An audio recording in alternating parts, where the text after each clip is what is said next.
Hey everybody, it's Josh, and today I'm about to throw down the gauntlet with Haverkamp Properties. At least in a preseason sort of way. Obviously, the real game will be in court whenever I get a chance to sue these people, but you could call this the preseason gauntlet throwing, right? Because today I am issuing a challenge to Haverkamp Properties. I made a video, 3 or 4 days ago saying that not only would I be willing to take a polygraph test to prove the claims that I'm making against Haverkamp, but I'd be willing to post the results online. I'd be willing to, um, just take the test and pay for the test myself and everything like that. But I got to thinking, I should take a polygraph test to prove myself. I really should. I'm making a lot of claims against Haverkamp Properties, Brook Farmer in particular. But I got to thinking, and you know what I thought? I got to thinking that I'm not the only one who should have to take a polygraph test to prove the claims that I'm making. So in this video, this is my official challenge to Haverkamp Properties to take polygraph tests themselves in order to clear themselves of the accusations that I personally am making against them. And I'm not asking all of Haverkamp Properties to do this. I'm asking 3 people in particular. These are 3 people that work for Haverkamp Properties that I am challenging to take a polygraph test to disprove the claims that I am making against them. Those 3 people are obviously, the first one is Brook Farmer, the assistant manager of Westtown, here in Ames, Iowa, Westtown's division of Haverkamp Properties.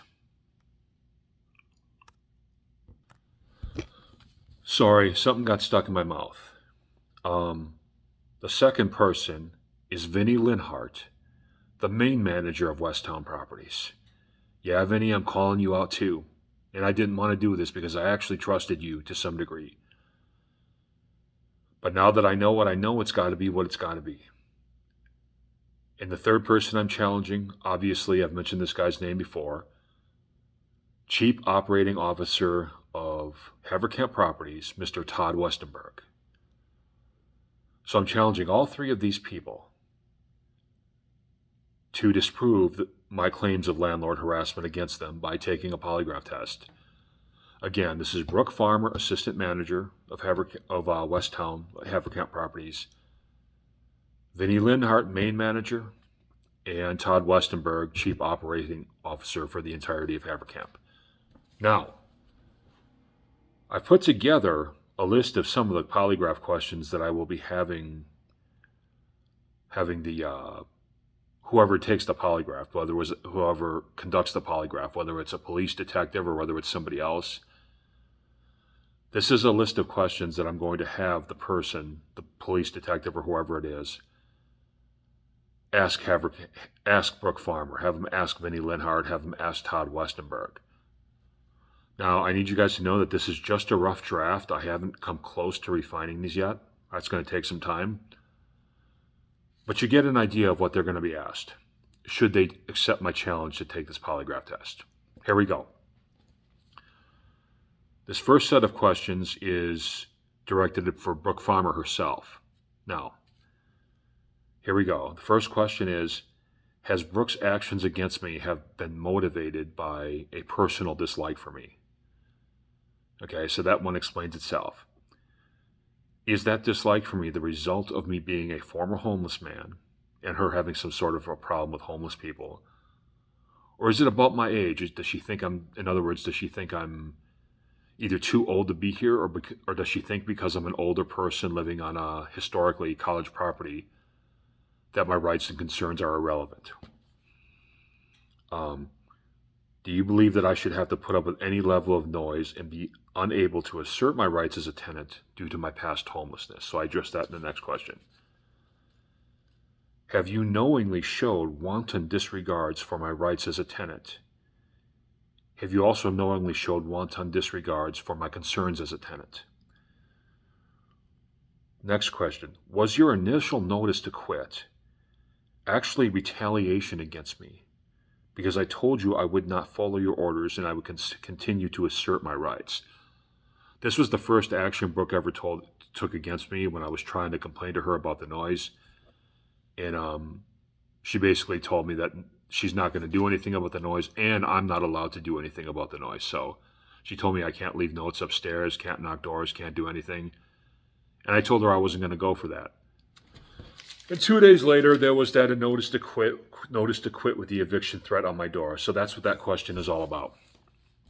Next, was your disregard for my concerns / your notice to quit intended to intimidate me into following your orders, leaving me no way to address my concerns?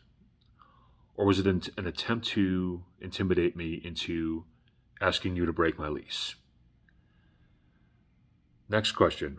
Why did you suddenly back off when I walked into your office the next day and start recording you? Up until then, you had been happy to use strong-arm tactics against me. Why were you so scared when my camera was on you and I was questioning you? Were you afraid that you had been caught engaging in illegal activity against me? You took a much softer approach with me after that, didn't you, bro? Next question. You asked me for meetings on at least 5 separate occasions after this incident. You know, every time the kids would make me mad, the kids upstairs would make me mad. They were running around all day, and I would bang the ceiling to get them to stop. I would get an email from you asking me for a meeting. Were these meetings intended to coerce me into breaking my lease?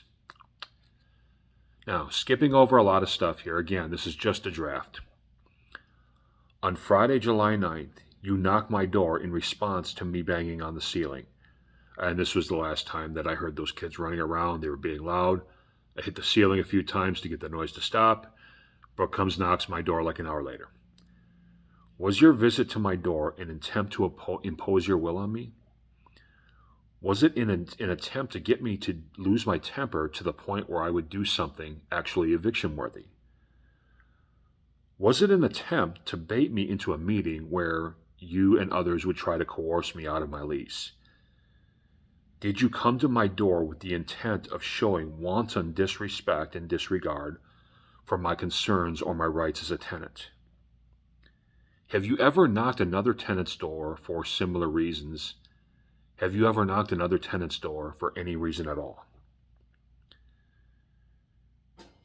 Your actions towards me in the last year, all this added up, these notices to quit, these knocking my door, asking me for meetings, all this. Is this your usual method of operations in situations like this? In other words, when you've heard that somebody's been banging their ceiling to get the noise upstairs to stop, is all this stuff you've done with me over the last year, is this what you usually do with other tenants? Okay. On Tuesday, July 26, you sent the Ames Police Department to my door. Was this an attempt to retaliate against me for making this YouTube channel? On July 28th, I received a 7-day termination of tenancy on my door. Was this an attempt to intimidate me because of this? I made this YouTube channel to coerce me into stopping this channel or to retaliate against me for making this channel? Also, was it an attempt to disregard my rights and intimidate me into breaking my lease? Have all your actions against me over the last year been designed to intimidate me, to make me feel I have no choice but to break my lease, passively accept the noise, or face eviction? Now, let me read this again. Have all your actions against me in the last year, Brooke Farmer, been designed to make me feel uncomfortable in here, to make me feel like I have no choice but to passively accept the hellacious noise or to break my lease or to otherwise face eviction. Was that the feeling you've been trying to create in me?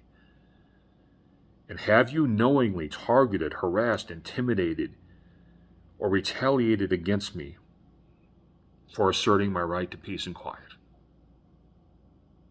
And finally, this is kind of like the last question, have you knowingly engaged in landlord harassment against me? Now, there's going to be more questions, and those questions are going to be refined. And those are only questions for Brooke. I really haven't designed Todd's and Vinny's questions yet. They're going to be asked a lot of the same stuff, but they're going to be asked some different stuff too, because they weren't directly involved. They were going to be asked if they knowingly, allowed these kinds of things to happen, basically. So I didn't want to make this video too long anyway, so I just wanted to read out the questions that Brooke would be asked, and to some degree Todd and Vinny would be asked, if they accepted my challenge to take a polygraph test. So the ball's in your corner, Haverkamp. Brooke, Vinny, Todd, you've got nothing to hide, right? You've been honest, right? I mean, heck, you're from Cornerstone Church, the mega church here in town. You're elders at Cornerstone Church. You're honest biblical men. So I know you'll pass this polygraph test with flying colors if you take it, right? So there you go. That's my challenge. What are you guys going to do? Now, here's the good news for you guys. I can't force you to take this polygraph test. As a matter of fact, if you reject it or if you ignore my challenge, there's pretty much nothing I can do about that. No judge can order a polygraph because they're not 100% accurate. I have no power to coerce you into taking one, nor would I be interested in coercement anyway. So all you guys are free to reject my challenge with no consequences. However, you've got a big problem on your hands.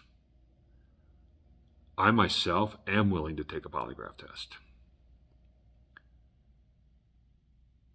to prove my claims. So if you ignore my challenge,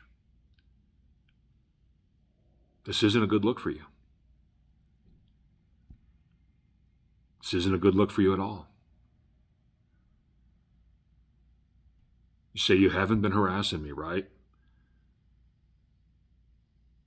None of my claims are true, right? I've just been this problem tenant, right?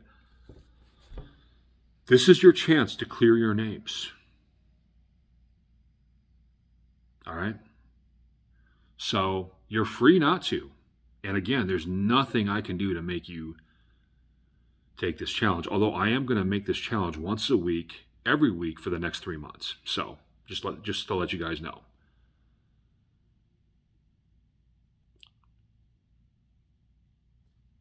But if you don't take this offer, it's not going to look good. Not going to look good for you. Because I'm willing to take a polygraph anywhere, anytime. So long as the polygraph is conducted by a neutral party with no connections to anyone either of us know. It's your move, Haverkamp. What are you going to do?